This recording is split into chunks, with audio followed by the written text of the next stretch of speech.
الحمد لله نحمده ونستعينه ونستغفره ونؤمن به ونتوكل عليه ونعوذ بالله من شرور أنفسنا ومن سيئات أعمالنا من يهده الله فلا مضل له ومن يضلله فلا هادي له ونشهد أن لا إله إلا الله وحده لا شريك له ونشهد أن سيدنا ومولانا محمدا عبده ورسوله قال الله سبحانه وتعالى أعوذ بالله من الشيطان الرجيم بسم الله الرحمن الرحيم قل للمؤمنين يغضوا من أبصارهم ويحفظوا فروجهم ذلك أزكى لهم إن الله خبير بما يصنعون صدق الله العظيم۔ رسول اکرم صلی اللہ علیہ وسلم کے غزوہ بدر کے بعد پیش آنے والے واقعات اور حالات کا تذکرہ چل رہا ہے۔ ایک جو بڑا واقعہ پیش آیا حضرت علی رضی اللہ تعالی عنہ کی شادی سے متعلق کہ فرماتے ہیں میں نے 2 اونٹنیاں اسی واسطے پال رکھی تھیں کہ شادی کے لیے کچھ پیسہ جمع کر لوں گا، ان پہ کچھ مزدوری کر کے لکڑیاں لاد کر بیچ کر بازار میں۔ وہ حضرت حمزہ نے جو رسول اکرم صلی اللہ علیہ وسلم کے چچا تھے، اور یہ وہ زمانہ تھا کہ شراب کبھی حرام نہیں ہوئی تھی، نشے میں بیٹھے تھے اور گانے والیاں جو بچیاں ترنم پڑھنے والیاں وہ قصیدے گانے والیاں بیٹھی تھیں۔ ایک نے کہہ دیا کہ بھائی سردار لوگوں کے گھر تو وہ ہوتے ہیں کہ اونٹوں کے کوہان کے کباب کھلاتے ہیں۔ چنانچہ وہ اٹھے، انہوں نے دونوں اونٹنیوں کو ذبح کیا اور کوہان کاٹ کے پیش کر دیا، بھائی لو کباب بناؤ۔ اب حضرت علی تو اٹھ کے اندر گئے تھے کسی کام سے، جب واپس آئے تو جی سیخیں لگ رہی ہیں اور کباب چڑھ لیں اور پکڑیں۔ اب حضرت علی تو پریشان رو پڑے، حضور علیہ السلام کے بعد حاضر ہو گئے، رسول اللہ یہ دیکھیں آپ کے چچا نے کیا کیا۔ آپ صلی اللہ علیہ وسلم ساتھ آئے اور کہا کہ اے حمزہ آپ نے یہ کیا کر دیا؟ کہنے لگے کہ لگتا ہے میرے باپ کا کوئی نوکر یا خادم آ گیا ہے، کیا پوچھنا چاہتے ہیں؟ حضور علیہ السلام نے فرمایا بھائی یہ تو مجھے نہیں پہچان رہے تو تمہاری اونٹنیوں کو کیا پہچانے، لہٰذا ان کو چھوڑو، میں آپ کی اونٹنیوں کا بدل جو ہے نا میں کرتا ہوں۔ اب چلے گئے نبی علیہ السلام، یہ دراصل دے کے یہ بیت اللہ کے ایسے ہاتھ لگا کے اور رو رہے ہیں زاروں پتہ۔ عثمان رضی اللہ تعالیٰ عنہ گزرے، پوچھا کیا ہو گیا جی؟ کہا کہ یہ ماجرا ہو گیا، اللہ کے رسول صلی اللہ علیہ وسلم نے رشتہ دے دیا، اب نکاح ہونا شادی ہونی ہے، پلے کچھ ہے نہیں، اب میں کیا کروں؟ جو انتظام کیا تھا وہ سارا انہوں نے ذبح کر دیا ان کو۔ کہنے لگے مال دولت عثمان کی ہوگی، شادی علی کی ہوگی، بے فکر رہو، تمہارے پہ سارا مال خرچ کر دوں۔ تو اس طرح یہ واقعہ پیش ہے۔ دوسرا واقعہ جو پیش ہے حضرت عثمان رضی اللہ تعالیٰ عنہ کا، کہ نبی علیہ السلام نے منع فرما دیا، بی بی رقیہ رضی اللہ تعالیٰ عنہ سخت بیمار تھیں، نبی علیہ السلام کی صاحبزادی۔ حضرت عثمان جانا چاہتے تھے، آپ نے روک دیا، نہیں آپ جو ہے نا بی بی رقیہ کی طبیعت کو دیکھیں، ان کی تیمارداری کریں، ان کی خدمت۔ حضور علیہ السلام نے خود روک دیا، اور یہ تو وہ وقت تھا نا کہ ابھی تو بدر کے مارکے کا اور غزوے کا کوئی متعین بھی نہیں تھا کہ واقعی یہ لڑائی ہوگی، یہ تو ان پلانڈ غزوہ ہوا ہے، اللہ نے اس کو پلان کیا تھا، انسانوں نے نہیں کیا۔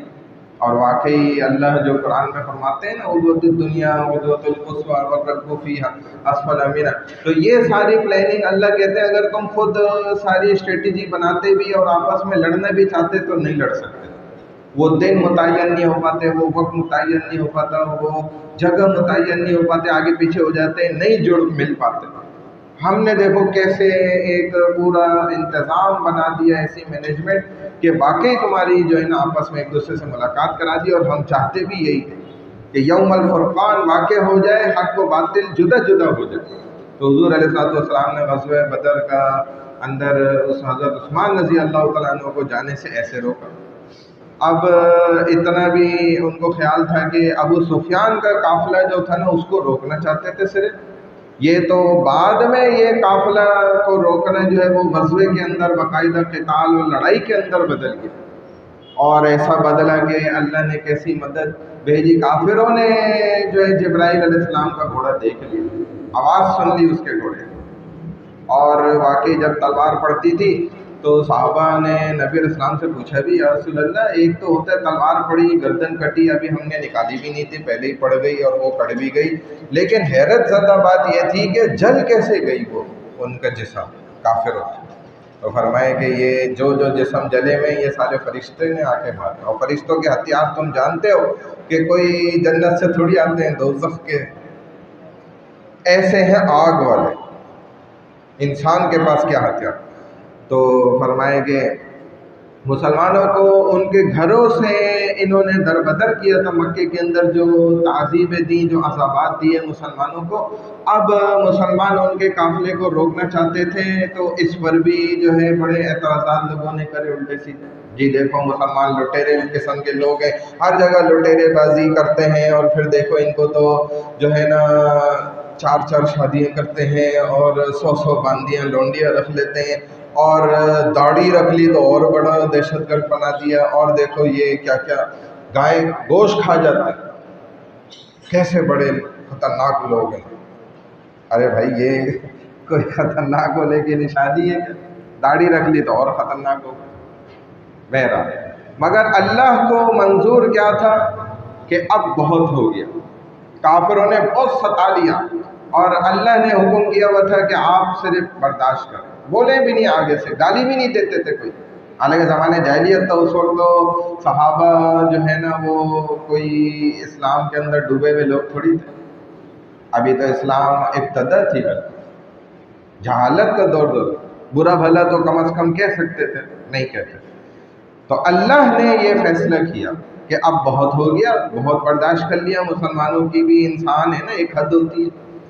اب یہ واقعہ ہوا تو چنانچہ حضرت عثمان رضی اللہ تعالیٰ عنہ کی پہلی اہلیہ تھی، اور اس کے بعد مشہور واقعہ یہی ہوا تھا کہ حضرت عثمان رضی اللہ تعالیٰ عنہ کی اہلیہ کا پھر انتقال ہو گیا تھا، ابھی رسول اللہ صلی اللہ علیہ وسلم غزوہ بدر سے واپس بھی نہیں پہنچے، اور راستے میں تھے کہ جو ہے نا ان کا انتقال ہو گیا۔ اب جو اس کے بعد ایک اور واقعہ ہوا، اس کے بعد مشہور واقعہ یہ بھی ہوا کہ حضرت عمر رضی اللہ تعالیٰ عنہ ایک دن حضور علیہ السلام کے پاس آئے اور فرمائے کہ عثمان نے تو میرے ساتھ بڑی زیادتی کر دی یا رسول اللہ۔ حضور علیہ السلام نے فرمایا کیا کر دیا عثمان؟ فرمانے لگے کہ میں نے حضرت عثمان کو جو ہے نا اپنی صاحبزادی بیٹی کا نکاح یعنی کہ بی بی حفصہ رضی اللہ تعالیٰ عنہ کا نکاح میں نے خود پیش کیا کہ گھر بیٹھی ہیں اور میں چاہتا ہوں آپ ان سے نکاح کر لیں۔ عثمان خاموش ہو گئے، سر جھکا لیا، نہ ہاں کیا نہ کیا۔ دیکھیں یہ تو میری کس قدر توہین ہے کہ عمر جیسا بندہ، اور کون باپ ایسا ہوتا ہے جو اپنی بیٹی کا رشتہ لے کے کسی کے پاس خود جاتا ہے؟ لیکن یہ بات سمجھنے کی بڑی اہم بات کہ اسی لیے تو علماء نے لکھا ہے کہ دین میں شرم نہیں ہے، ادھر یہ والی شرم نہیں۔ اور ہمارے زمانے میں بڑی معذرت کے ساتھ آج بددینی کے اندر کوئی شرم و حیا نہیں ہے، دین میں شرم ہی شرم ہے، حیا ہی حیا ہے، مسائل ہی مسائل ہے۔ اس قدر ہم نے شرم ڈال دی ہے کہ بے دینی کی ایسی جو ہے نا بے شرمی اور دین کے اندر ایسی شرم پیدا کر دی ہے کہ جس کی مثال اگر اس طرح دی جائے نا کہ اگر ہم کسی جگہ گھومنے بھی جائیں نا اپنی بیوی کے ساتھ، ہم اپنی بھی بات کریں، آپ کی بھی کریں، یہ معاشرے کے اندر یہی عام ہو گئی یہ بات۔ اگر اپنی بیوی کے ساتھ چلے گیا ہے گھومنے پھرنے اور اس کو راستے میں اگر جو ہے نا شہوت بھی ہو گئی اور ضرورت بھی پڑ گئی تو اب اپنی بیوی سے بھی نہیں بول سکتا، اور بولتا بھی نہیں، اور کوئی کہتا بھی نہیں، اور اگر کہہ بھی دینا اس راستے کے اندر کہ بھائی مجھے تو جو ہے نا یہ خواہش ہو گئی، اپنی بیوی کو کہہ دے تو وہ بھی کیا کہ آگے سے بھائی یہ کوئی جو ہے نا بات کرنے کی شرم آنی چاہیے. بیوی کو کہتا ہے 10 بار سوچے. پاگل ہو گئے؟ یہ کوئی بات ہے؟ حالانکہ یہ کوئی ناجائز اور حرام تھوڑی ہے، تو حلال ہے، جائز ہے. جبکہ حضور صلی اللہ علیہ وسلم نے فرمایا کہ وَلَوْ عَلَىٰ قَتْبِ جَمَلٍ، کہ اگر اونٹ کے کجاوے پر بھی کیوں نہ ہونا عورت، اگر اس کے شوہر کی چاہت ہو گئی تو کر لے، منع توڑی. یہ حضور علیہ السلام فرمائے، حدیث کا ٹکڑا آپ کو بتا. اور اسی میں اللہ کے رسول صلی اللہ علیہ وسلم فرماتے ہیں وَلَوْ سَأَلَهَا نَفْسَهَا وَهِيَ عَلَىٰ قَتْبٍ لَمْ تَمْنَعْهُ، کہ وہ اس کو منع بھی نہ کرے. اگر شوہر اس سے اپنی ذات کی خواہش پوری کرنا چاہتا ہے اور وہ اونٹ کے کجاوے پر سوار ہے، تب بھی وہ اسے نہ روکے، منع نہ کرے. یہ کون فرما رہے؟ اللہ کے رسول صلی اللہ علیہ وسلم. ہم تو اس میں اتنی شرم کر جاتے ہیں. یہ پورا واقعہ ہوا تھا، پیش آیا. اس حدیث کا جو پس منظر ہے نا، وہ سارا آپ کو بتاتا ہوں، کیونکہ یہ اہم بات ہے. اب ذیل میں آتی ہے تو یہ باتیں پوری بتانا سمجھانا بھی ضروری ہے. اس حدیث کا پس منظر کیا ہے؟ حضرت معاذ بن جبل رضی اللہ تعالیٰ عنہ کو جب بھیجا گیا تھا شام کی طرف، یہ شام سے واپس آئے، تشریف لائے، تو انہوں نے رسول اللہ صلی اللہ علیہ وسلم کے سامنے جیسے حاضر ہوئے تو سجدہ کر دیا. اور یہ سجدہ تعظیمی سجدہ، عظمتی سجدہ، کہ حضور ایسے بڑے جو ہے نا زبردست نبی ہیں اور ہمارے اندر موجود ہیں، تو عظمت کے طور پہ سجدہ کر دی. رسول اللہ صلی اللہ علیہ وسلم نے فرمایا معاذ یہ کیا ہو گیا، یہ کیا کر رہے؟ تو انہوں نے عرض کیا کہ یا رسول اللہ میں شام سے سفر کر کے آیا، وہاں میں نے لوگوں کو دیکھا کہ اپنے عیسائی پادریوں کو اور اپنے پیشواؤں کو، سرداروں کو جو بڑے ہوتے ہیں ان کو وہ سجدہ کرتے. تو میرا تو دل کرا، یہ تمنا پیدا ہوئی کہ ان سے تو زیادہ بڑے اور حقدار تو آپ ہیں اس بات کے. میرا دل چاہا کہ میں آپ کو جو ہے نا سجدہ کروں، آپ صلی اللہ علیہ وسلم، تعظیمی سجدہ، تعظیمی معاملہ. تو رسول اللہ صلی اللہ علیہ وسلم نے تب یہ بات فرمائی. دیکھیں فرمایا کہ لما قدم معاذ من الشام سجد للنبی صلی اللہ علیہ وسلم قال ما هذا یا معاذ قال اتيت الشام فوافقتهم يسجدون لأساقفتهم وبطارقهم فوددت في نفسي ان نفعل ذلك بك. یعنی کہ فرمائے کہ تم ایسا ہرگز نہ کرنا.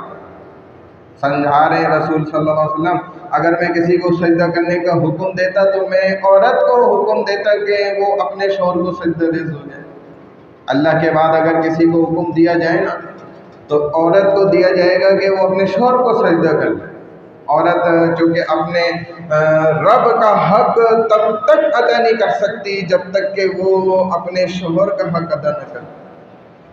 شوہر کے حق کے اندر گویا اس کے رب کا حق. اور اگر شوہر صحبت کے لیے خواہش ظاہر کر دے تو اونٹ کے کجاوے پر بھی وہ کیوں نہ ہو تو اسے منع نہ کرے. اور آپ نے فرمایا وَلَوْ عَلَىٰ تَنُّورٍ، اگرچہ وہ عورت روٹی کیوں نہ لگا رہی ہو اور اس کے شوہر نے اس کو بلا لیا تو روٹی کو چھوڑ دے، جلنے دے روٹی کو. کل کو اپنے شوہر کو نہیں جہنم میں جلوا دے. شوہر کو جلوانے سے کئی درجے اور کئی گنا زیادہ بہتر اور افضل عمل کیا ہے کہ روٹی جلنے دے، کچھ نہیں ہوگا. لیکن شوہر کو نہ ہو جائے کہ خدا نخواستہ وہ کسی اور عمل میں پڑ گیا اور وہ کل کو جہنم میں جلے اس کی وجہ سے، تو اللہ کی تو لعنت بھی ہو رہی ہوتی ہے ایسی عورت. وہ تو سمجھتی ہے کہ جی میں ناراض ہو کے بڑا میں نے تیر مارا ہے ساری رات، بڑا اچھا کام کیا. حیرت کی بات ہے. تو اس کو راستے میں جو ہے نا اگر کوئی اس طریقے کی حاجت ہو گئی تو اللہ کے رسول صلی اللہ علیہ وسلم اجازت دے دیں، اس میں کوئی شرم کی بات نہیں. خدا نخواستہ آپ سوچیں اگر ہم حرم کے سفر میں بھی جا رہے ہیں، میں اپنی بات کرتا ہوں چلیں، اور اگر یہ کہہ بھی دوں نا کہ میں سب کی بات کرتا ہوں تو بھی یہ بات غلط نہیں ہوگی کہ ہم حرم کے سفر پہ بھی اگر جا رہے ہیں نا اور خدا نخواستہ العیاذ باللہ نعوذ باللہ ہمیں کوئی لڑکی میسر آ گئی تو ہم چھوڑیں گے؟ شیطان نے کیسی پریکٹس کرائی ہے. کوئی نہیں چھوڑے گا اللہ معاف کر. کہنا میں مجبور ہو رہا ہوں صرف اس نقطے کو سمجھانے کے، مگر اپنی بیوی ہوگی تو اس کو کہتے ہوئے جو ہے نا بڑی شرم آ رہی ہے جی حضرت صاحب. اور دیکھ لیا جائے تو یہ حلال ہے راستہ، یعنی حلال سے شرم ہے، حرام سے بے شرمی ہے. بالکل کھلم کھلا جو ہے ہمارے نوجوان ماشاءاللہ راتوں رات پوری جو ہے نا گندے معاملات دیکھ رہے ہیں اور باقاعدہ آپس میں ڈسکس بھی کر رہے ہیں نوجوان ایک دوسرے کے ساتھ. لیکن ایک جو ہے نا اگر جنابت کا یا غسل کا یا پھر جو ہے نا آپ کا استنجے کا مسئلہ ہے وہ پوچھتے ہوئے تو بہت شرم آئے گی. جی مسجد میں جا کے میں مولوی صاحب سے میں نہیں پوچھ سکتا، میری ہمت نہیں. حالانکہ وہ اس سے آگے 10 گنا آگے کی باتیں وہ آپس میں کر رہے ہیں. لیکن یہ کیا ہے، حلال کے معاملے میں شرم ہے اور حرام کے معاملے میں بے شرمی ہے. دین کے معاملے میں شرم باقی ہو گئی، رہ گئی، اور بے دینی کے اندر بے شرم. یہ ہمیں رسول اللہ صلی اللہ علیہ وسلم کی یہ تعلیمات نہیں ہیں. ایسے نامحرموں سے باتیں کر رہے ہیں لگاتار، جیسے موقع مل گیا نکل گئے، چاہے اپنے دفتر کے مقام پہ ہیں، مسجد کی جگہ پر ہیں، اپنے جو ہے کاروبار کی جگہ پہ ہیں، اور سب کو پتہ ہے کوئی ایسے ادھر اتنے اچھے اور شریف لوگ نہیں، اور کھڑے ہوئے گھنٹوں گھنٹوں پیڑوں کے نیچے اور نکڑوں پہ بیٹھے ہوئے اور گلیوں اور جی غیر نامحرموں سے باتیں چل رہی. اور بیوی سے تو 2 منٹ جو ہے نا اس کی طرف توجہ کر کے بات نہ کریں. یہ غلط ہے. یہ معاشرے کا بگاڑ ہمارے اندر پیدا ہو کہ اپنی بیویوں سے ایسے بات نہیں کر رہا، ہنس کر جیسے نامحرموں سے گھنٹوں گھنٹوں جو ہے نا لگا. حالانکہ اسلام کہتا ہے کہ دین میں شرم نہیں ہے. ان اللہ لا یستحیی عن الحق، حق کی بات کرنے میں کوئی ذرہ برابر بھی ذرہ سی بھی شرم نہیں، کیونکہ اللہ کی آپ دیکھیں کیسی کمالات ہیں اس کتاب کے اندر. قرآن پاک میں اللہ نے بالکل کھل کر سارے سوال کیے، چاہے وہ جس سے بھی متعلق. تو حضرت عمر رضی اللہ تعالیٰ عنہ نے نا غصے میں فرمایا کہ عثمان نے تو میرے ساتھ بڑی زیادتی کی کہ میں نے خود اپنی بیٹی کا رشتہ کوئی پیش کرتا میں نے تو پیش کیا. عثمان چپ ہو گئے، نہ ہاں کیا نہ کیا نہ منع کیا. اگر خود منع نہیں کرنا چاہتے تھے کسی کے ذریعے سے مجھے منع کراتے تھے. 1 دن بعد منع کرتے تھے، 2 دن بعد کرتے تھے. یعنی اس سے بھی بات سمجھ آ رہی ہے کہ عمر بھی کچھ دنوں بعد رسول اللہ صلی اللہ علیہ وسلم کے پاس شکایت کر، مگر میری بات کا کوئی جواب ہی نہیں دیا. یہ تو میری بڑی توہین ہے یا رسول اللہ. اب حضور صلی اللہ علیہ وسلم مسکرائے اور فرمائے عمر اتنا غصہ کرنے کی کوئی ضرورت نہیں ہے، میری بات سن لو غور سے کہ تیری بیٹی کو وہ شوہر اللہ دے گا جو عثمان سے بہتر ہوگا، اور عثمان کو اللہ وہ بیوی دے گا جو تیری بیٹی سے بہتر ہے. بات سمجھ رہے؟ حضور علیہ السلام نے فرمایا حضرت عمر سے کہ عمر غصہ نہ کرو، میری بات کو غور سے سن لو کہ تمہاری بیٹی جو ہے نا، تم چاہ رہے ہو نا کہ عثمان کے نکاح میں چلی جائے، تو حضرت عثمان کو اللہ جو ہے نا تمہاری بیٹی سے افضل بہترین بیٹی دے گا، بہترین بیوی دے گا. اور اسی طریقے سے جو ہے تمہاری صاحبزادی کو اللہ حضرت عثمان سے بہتر دے گا. چنانچہ یہ ہوا کہ آپ صلی اللہ علیہ وسلم نے جب یہ فرمایا کہ عمر اللہ تیری بیٹی کو وہ شوہر دے گا جو عثمان سے بہتر ہو، اور عثمان کو وہ بیوی دے گا جو تیری بیٹی سے بہتر ہوگی، فرماتے ہیں فلما تزوج رسول اللہ صلی اللہ علیہ وسلم، پھر رسول اللہ صلی اللہ علیہ وسلم نے جب میری بیٹی کا رشتہ مانگ لیا تو میں سمجھ گیا یہ بات کہ واقعی جو ہے عثمان سے بہتر کے رشتے میں میری بیٹی چلی گئی. یہ بات مجھے تب سمجھ. اس وقت تو عثمان حضرت عمر کہتے میرے پلے بات ہی نہیں پڑی، میں تو بس خاموش ہو گیا کیونکہ حضور علیہ السلام کہہ رہے ہیں یہ بات تو مجھے سمجھ تو نہیں آئی دونوں باتیں، میں چلا گیا. لیکن جب انہوں نے رشتہ مانگ لیا میری بیٹی کا تو مجھے یہ ایک بات تو سمجھ آ گئی کہ بس حضور علیہ السلام کے نکاح میں بی بی حفصہ میری بیٹی چلی گئی تو عثمان سے بہتر کو مل گئی، اور حضور علیہ السلام نے نکاح کر لیا ان سے. اور حضور صلی اللہ علیہ وسلم نے اپنی دوسری بیٹی کا رشتہ جو ہے وہ حضرت عثمان غنی رضی اللہ تعالیٰ عنہ کو جب دیا تو میں سمجھ گیا کہ واقعی میری بیٹی سے زیادہ افضل جو ہے بیوی ان کو مل گئی ماشاءاللہ سے، کہ حضور کی بیٹی سے افضل کوئی ہو۔ تو تب مجھے یہ دوسری بات بھی جو ہے حضور علیہ السلام کی سمجھ۔ تو اب حضرت عثمان رضی اللہ تعالیٰ عنہ کا بدر میں نہ جانا، یہ وجہ کیا تھی؟ حضور علیہ السلام کی صاحبزادی بی بی رقیہ بیمار تھی، اور ابھی حضور علیہ السلام واپس بھی نہیں لوٹے کہ بی بی رقیہ رضی اللہ تعالیٰ عنہ فوت ہو گئی۔ اور انہی ایام میں حضور صلی اللہ علیہ وسلم کو پتہ چلا کہ بنی ردفان تھا ایک، وہ بہت بڑا قبیلہ تھا عرب کے ہاں، بنی ردفان اس کا نام تھا۔ اسی کے ساتھ ان کے ساتھ جو غزوہ پیش آیا تھا اس کو بنی غزوہ ردفان کہا جاتا ہے، اور اسی کا نام غزوہ معاذ عمر بھی کہلاتا ہے، معاذ عمر۔ یہ کیا ہوتا تھا کہ ایک کنواں تھا، اس کا نام تھا عربوں کے ہاں پانیوں کے اور کنووں کے نام سے بہت ساری جگہیں جو ہے نا مشہور، جیسے ہمارے یہاں بھی مشہور ہوتی ہیں چولستان وغیرہ، اور ان علاقوں میں بھی آپ دیکھ لیں۔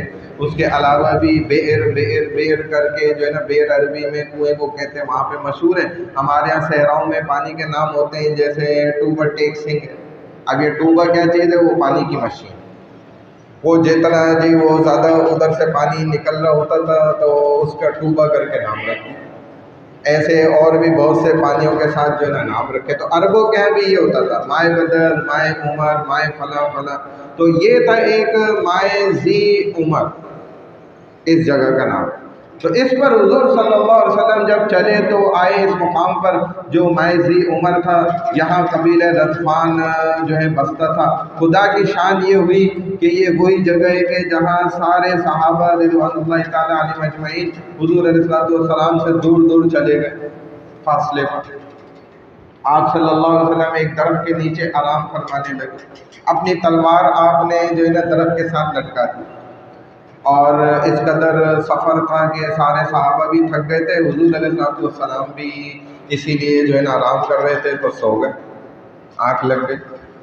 اتنے میں کہتے ہیں کہ بنی ردفان والے جو تھے نا یہ پہاڑوں پہ چڑھ گئے، ان کو پتہ چلا کہ بھائی مسلمان آ رہے ہیں اور یہ حملہ کریں گے۔ اب انہوں نے اوپر سے چڑھے ہوئے جو ہے نا فوج جب دیکھ لی تو غور کیا تو ان کو اندازہ ہوا ایک شخص کو کہ بھائی جو ہے نا محمد صلی اللہ علیہ وسلم جو ہے نا وہ درخت کے نیچے جو ہے نا آرام کر رہے ہیں اور سو رہے ہیں، ان کی تلوار لٹکی بھی نظر آ رہی، کیونکہ سورج نکلا ہوتا تھا تو تلواریں بھی چمکتی تھی لوہے کی، اس پہ جب روشنی پڑے گی تو اس آدمی کی نظر پڑی، اس نے دیکھا درخت کے نیچے ہیں۔ اب انہوں نے آپس میں فیصلہ کرا بھائی یہ تو آج کا دن ہمیں بڑا اچھا موقع مل گیا کہ کون ہمت کرتا ہے ہم میں سے، بتاؤ بھائی، جو تیار ہے کہ محمد صلی اللہ علیہ وسلم کو بس جائے اور آج تو شہید کر دیں، نعوذ باللہ، یہ معاملہ ہی ختم ہو جائے دین کا، اسلام کا سارا۔ تو کہتے ہیں ان میں ایک شخص تھا جس کا نام تھا زعرور نام تھا، بعض حضرات نے فرمایا کہ زعصور نام تھا، زعصور۔ تو یہ شخص نے کہا کہ بھائی میں جاتا ہوں، اور یہ دبے دبے پاؤں گیا آہستہ آہستہ، اور جو ہے نا قریب پہنچ کر اس نے بڑی خاموشی کے ساتھ جو ہے نا حضور صلی اللہ علیہ وسلم کی تلوار کھینچ لی، اٹھا دی۔ جیسے ہی اٹھائی تو رسول اللہ صلی اللہ علیہ وسلم کی آنکھ کھل گئی، اور اس نے آپ پر تان کر کہنے لگا کہ من یمنعک منی، اب اے محمد صلی اللہ علیہ وسلم تو آپ کو مجھ سے کون بچائے گا، بتائیں۔ اب یہ جب اس نے سوال کیا تو آگے سے حضور صلی اللہ علیہ وسلم نے تو ظاہر ہے پھر جب للکار کے ایک جواب دیا نا، اللہ، جب یہ کہا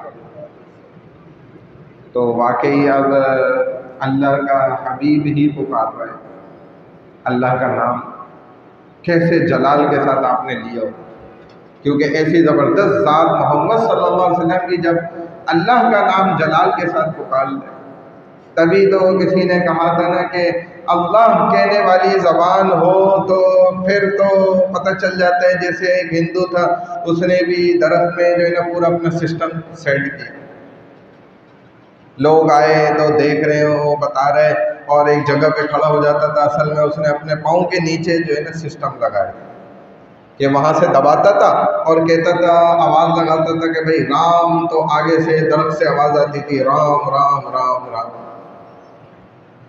یہ آوازیں نکلتی. تو لوگ بولتے تھے بھائی یہ تو آپ کے پکارنے پہ جو ہے نا درخت آواز لے رہا، پکار رہا، بے جان ہوتا ہے، درخت سے کیسے آواز ہے؟ کہتا تھا دیکھو یہی تو ہے، یہی مذہب اصل ہے. لہذا کتنے لوگ ہندو ہو گئے، کافر بن گئے، اس کی اس چالاکی اور شہری کی وجہ سے، بیوقوفی میں. تو ایک دن جو ہے نا وہ کوئی آ گیا اس طرح نیک، کوئی اللہ والا بندہ، اس نے کہا کہ بھائی یہ کیا کرتے ہو، یہ کیا مسئلہ ہے؟ کہا کہ بھائی دیکھو میں پکارتا ہوں رام، تو یہ درخت بھی پکارتے آگے سے. اس نے کہا اچھا، پکڑ کے اس کو ذرا سا دوسری جگہ کھڑا کیا. اس نے بولا آپ پکارو. اب جب اس نے پکارے تو آپ کو اس کے پیر سے تو وہ چلا گیا سسٹم، اب وہ آگے سے آواز نہ ہے. تو اس نے لوگوں کو بولا ارے بے وقوف لوگوں، اگر اسی سے ہی تم نے جو ہے نا مذہب کا اور دین کا فیصلہ کرنا ہے تو میں پھر دم مارتا ہوں اور کہتا ہوں اللہ، اور اگر پتے پتے سے اللہ کی آواز آ جائے تو کیا تم اسلام قبول کر لو گے؟ پھر اس اللہ والے نے بھی ایسے ہی جو ہے نا، اور واقعی اللہ والے ایسے موجود ہیں، تو ہم جیسے تو نہیں ہیں، شکر ایسے اللہ والے ہیں. جب تک اللہ کا نام لینے والے ہیں، نبی علیہ السلام نے فرمایا کہ اللہ اس کائنات کو ختم نہیں کرے، کیونکہ وہ اللہ کا نام لینے والے دل سے. ورنہ تو کسی نے کہا تھا نا بھائی ان کے تو ایک دیوتا ایسا بھی پیدا ہو گیا ہے بڑی عمر کا ہے کہ وہ جی دودھ بھی پیتا ہے، بڑا دودھ پیتا ہے، اس کو تو سارا دن دودھ پلاتے ہیں. اور کیسے پیتا ہے کہ اوپر سے دال، بڑی عمر کا ہے، جیسے جی پتہ نہیں سالوں کا بھوک ہے اور صرف دودھ ہی کا پیاسا ہے. تو وہ اتنا دودھ انڈیلتے ہیں، اتنا وہ انڈیلتے ہیں، عجیب بیوقوفی ہے کہ وہ جی جب کسی نے تحقیق کری نا، پکڑا، تو پتہ چلا جی وہ تو پائپ لائن کا پورا نظام چل رہا ہے نیچے، جہاں سے دودھ ماشاءاللہ سے جا کے اسٹور ہو رہا ہے اور وہ پھر آگے کا نظام الگ چل رہا ہے. اور یہ نظام ہمارے یہاں بھی الحمدللہ ہے. بعض دفعہ ہم پریشان ہو جاتے ہیں نا، ہمارے یہاں بھی 11ویں کے بڑے دودھ ہیں اور جو ہے نا برسی کے بھی بڑے انتظامات ہیں اور دیگر انتظامات. اللہ ہماری حفاظت فرمائے بہن. تو ایک اللہ والے نے جو ہے نا اس کا یہ جو ہے نا اس کو پکڑ لیا اس طرح. تو کہا بھائی درخت سے رام نام نہیں آتا، یہ آپ کی چالاکی ہوشیاری ہے، لوگوں کو بیوقوف بنانے کا طریقہ.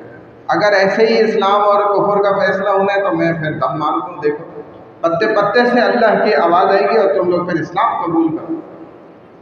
تو یہی اللہ سبحانہ و تعالیٰ نے جو ہے نا اللہ والوں کی برکت رکھی کہ وہ موجود ہے. حضور علیہ السلام نے فرمایا کہ جو ہے نا اب جب میں نے اللہ کہا تو اس کا ہاتھ کانپا اور تلوار اس سے گر گئی، اور خود بھی کہتے وہ گر گیا، ایسا جلال. تو حضور علیہ السلام اٹھے اور تلوار اٹھائی اور اس پر تان لی اور فرمائے کہ میں یمنعک منی، اب بتلا کہ تجھے مجھ سے کون بچائے. تو وہ کہنے لگا کہ مجھے کون بچانے والا ہے، بس آپ ہی اگر مجھے معاف کر دیں اپنے رحم و کرم پر تو میری جان بچ سکتی ہے، ورنہ مجھے کون بچائے. تو حضور علیہ السلام نے اسے معاف کر دیا، چھوڑ دیا. ہاں اتنا کہا کہ بھائی اسلام لاتے ہو؟ اس نے کہا نہیں. اب چھوڑ دیا، واپس گیا. تو اس کے ساتھیوں نے پوچھا کہ بھائی تمہیں ایسا کیا ہو گیا تھا، تمہارے ہاتھ میں تلوار تھی، سامنے محمد الرسول اللہ تھے، تو تمہیں کیا ہو گیا، ایک دم تم اتنی زور سے گر گئے اور تلوار بھی گر گئی تمہارے ہاتھ سے، تم ایسے گھبرا کر پریشان. کہنے لگا بھائی میں کیا بتاؤں، میں تو جیسی تلوار لے کے کھڑا ہی ہوا تو ایک دم سامنے سے ایک خوبصورت نوجوان آ گیا اور اس نے جو ہے نا اتنی زور سے مارا مجھے دھکا، میں تو گرا، تلوار میرے ہاتھ سے ادھر، میں تو ہوش اڑ گیا. لیکن بڑا خوبصورت نوجوان.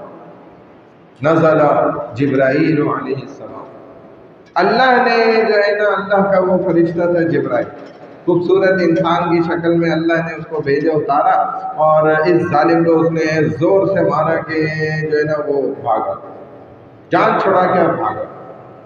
اب یہ لوگ کہنے لگے بھائی اگر واقعی یہ بات ہے تو ان سے کون لڑے گا، بھائی نکلو ادھر سے، اپنی جان بچاؤ اور بھاگو.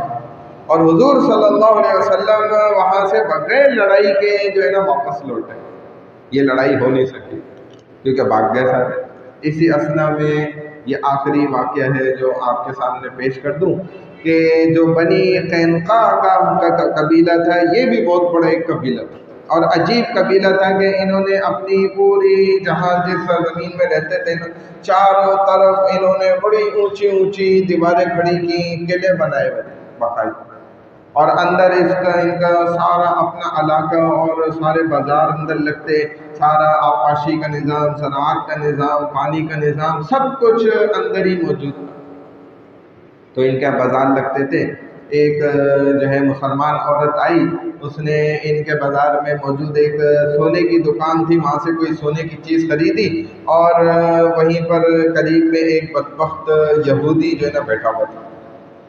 اس کو پتہ نہیں کیا جوش آیا کہ اس نے جو ہے نا، کیونکہ دکانیں بھی یہودیوں کی تھی ساری، تو یہودی موجود، اس کو جوش آیا، اس نے بدبخت نے نا پیچھے سے آیا اور اس خاتون کے دوپٹہ تھا سر پر اور وہ نیچے لٹک رہا تھا، تو اس نے پیچھے سے وہ اس قدر زور سے نا اس کا دوپٹے کا کپڑا جو ہے نا پورا کھینچا کہ وہ عورت جو ہے بڑی الٹ ہو کر جو ہے نا الٹی ہو کر وہ گری سر کے بل، اور اس کی چیخ نکل گئی۔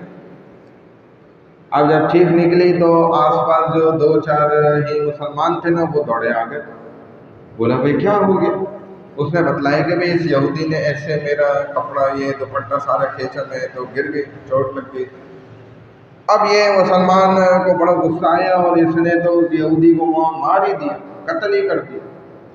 اب جب اس نے قتل کر دیا تو جو دیگر یہودی تھے وہ بھی اکٹھے ہو گئے، انہوں نے اس کو بھی پکڑ لیا اور کہتے ہیں اس کو بھی قتل کر دیا، اور ایک عجیب مارکا کھڑا ہو گیا۔ ادھر رسول اللہ صلی اللہ علیہ وسلم کو خبر پہنچی تو نبی علیہ الصلوۃ والسلام بڑی تیزی سے یہاں پہنچے اور دیکھا تو مارکا تیار ہو رہا تھا، بھائی باقاعدہ لڑائی۔ تو حضور صلی اللہ علیہ وسلم نے اس کو روکا اور عورت تو بچ گئی، لیکن وہ ایک یہودی جو ہے قتل ہو گیا اور ایک یہ مسلمان جو ہے نا ان کے ہاتھوں مارا گیا۔ یہ واقعہ تو پیش آ گیا۔ اب حضور علیہ السلام نے فرمایا کہ بھائی اے بنی قینقاع والوں، اپنے سرداروں کو، بڑوں کو بلا لو تاکہ ہم ان سے بیٹھ کے بات کر کیا کرنا ہے۔ جب انہوں نے بلا لیا، بیٹھ گئے، تو حضور علیہ السلام نے فرمایا کہ بھائی دیکھو، اگر پہل تو کی ہے ہمارے مسلمان آدمی نے اگر پہل کی ہے تو مسلمان ہی سزا بھگتیں گے، پھر ہم تیار ہیں اس کے لیے۔ لیکن اگر قاتلانہ حملہ وہ آپ کی طرف سے ہوا ہے، چونکہ ان کا معاہدہ ہوا ہوا تھا کہ یہ آپس میں ایک دوسرے کو نقصان نہیں پہنچائیں گے، ماریں گے نہیں، کسی اور کے ساتھ مل کے مدد بھی نہیں کریں گے، تو کہا کہ اگر تو آپ کی طرف سے ہوئی ہے نا، تو پھر جو بھی بندہ آپ کا ہے، جو قتل جس نے کرا ہے، حملہ کیا ہے، تو اس کو آپ کو ہمارے حوالے کرنا ہوگا، کیونکہ اس میں تو اب قتل کرنے والے کا، حملہ کرنے والے کا اصل قصور ہے، اس کو پکڑا جائے۔ تو اب ان یہودیوں نے کہا بھائی ٹھیک ہے، ہم فیصلہ کرتے ہیں، لیکن اب ابھی تو ہم آپ کو قاتل نہیں دے سکتے، جو بھی معاملہ ہوا ہے بس یہ ہے کہ آپ ہمیں کچھ وقت دے دیں، ہم اس کو فیصلہ کرتے ہیں۔ رسول اللہ صلی اللہ علیہ وسلم نے ان کو وقت دے دیا۔ اب یہ لوگ اپنے قلعے میں جا کر بند ہو گئے، اور اس وقت ان کے پاس 700 ایسے لڑنے والے جوان لوگ موجود تھے۔ اب حضور علیہ السلام کو پتہ چلا تو حضور علیہ السلام نے فرمایا کہ بھئی ان کا محاصرہ کرو، باہر سے ان کو قید کر دو، بند کر دو، یہ باہر نہ نکل پائے۔ پیغام اب انہوں نے بھیجا کہ آپ ہمارا محاصرہ کریں یا جو بھی کریں، کوئی فائدہ تھوڑی، آپ ہماری طاقت کو نہیں توڑ سکتے، ہم تو اندر ہی اندر ہمارے سارے انتظامات ہیں، ہم تو آپ 10 سال بیٹھے رہے، ہم 10 سال باہر نہیں نکلیں گے، ہمیں کیا فرق پڑے، ہماری کھیتی باڑی ساری زراعت اندر ہے، پانی اندر ہے، کنویں اندر ہیں، ہمارے کھانے پینے کے اسباب سارے اندر موجود ہیں، تو ہمیں باہر نکلنے کی کیا ضرورت؟ آپ 50 سال 10 سال محاصرہ کریں، ہم تو باہر نہیں آتے۔ تو حضور علیہ السلام نے فرمایا ٹھیک ہے بھائی، جو تم چاہتے ہو کرو، لیکن ہم بھی پھر یہ محاصرہ نہیں ختم کریں۔ چنانچہ کہتے ہیں کہ 15 دن ہی صحابہ نے محاصرہ رکھا، تو اللہ پاک نے ان کافروں کے دلوں میں ایسی ہیبت پیدا کر دی کہ وہ ڈر خوف کی وجہ سے جو ہے انہوں نے پیغام بھیجا بھائی ٹھیک ہے، ہم اپنے قلعوں سے نکل آتے، نیچے اتر آتے، لیکن جو ہے نا بس ہمیں بخشی دی جائے۔ حضور علیہ السلام نے فرمایا نہیں بھائی، آپ اس شرط پہ نیچے آ سکتے ہو کہ فیصلہ میں کروں گا، پنچایت بیٹھے گی، فیصلہ میرا ہو، جو میں میری مرضی میں کروں۔